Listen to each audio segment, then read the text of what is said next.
The final test. Will you worship God or follow man's tradition? A great test is coming upon the world.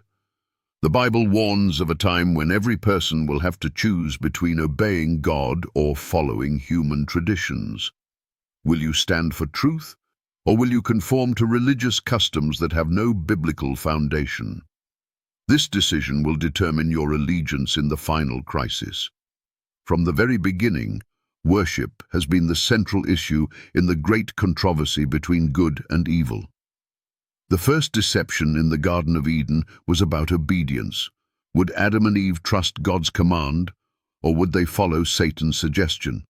That same test continues today, but now it revolves around God's holy day, the Sabbath. The Bible is clear. God established the seventh-day Sabbath at creation. Genesis chapter 2, 2-3. Commanded it in the Ten Commandments, Exodus chapter 28-11, and reaffirmed it through Jesus and his disciples, Luke 4:16, Acts 17:2. Nowhere in Scripture is there a command to change the Sabbath to Sunday. Yet history reveals that this change was not made by God, but by human authority. In AD 321, Emperor Constantine issued the first civil law enforcing Sunday rest. Later, the Roman Catholic Church openly declared its authority to transfer the sanctity of the Sabbath to Sunday. Catholic leaders admit, "We observe Sunday instead of Saturday because the Catholic Church transferred the solemnity from Saturday to Sunday." Convert's Catechism of Catholic Doctrine. Sunday is our mark of authority. The Church is above the Bible, and this transference of Sabbath observance is proof of that fact.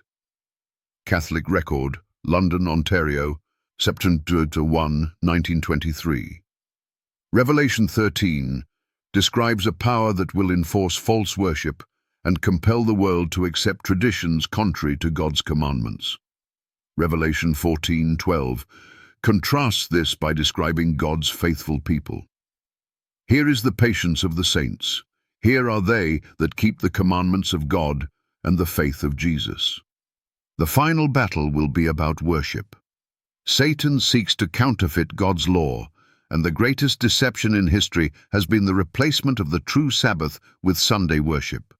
The question is, who will you obey? Some argue that the resurrection of Christ justifies Sunday worship. However, where does the Bible command this change? Nowhere. The resurrection is commemorated through baptism, not a change in the day of worship. Romans chapter 6, 3-4.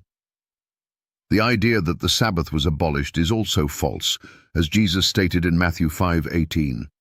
"Till heaven and earth pass, one jot or one tittle shall in no wise pass from the law." Since heaven and earth still exist, so does God's law, including the Sabbath. Daniel 7:25 foretold that a power would think to change times and laws. The only commandment that deals with time is the Sabbath. Who has tried to alter what God established?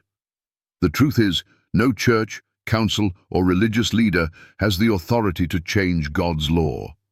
The choice is yours. Will you follow God's word, or will you follow man's tradition? Revelation warns that in the last days the world will be divided between those who obey God's commandments and those who accept the mark of human authority. The question remains, who do you worship? If Sunday worship is biblically commanded, where is the verse? If no such verse exists, will you continue following human traditions, or will you stand for God's truth?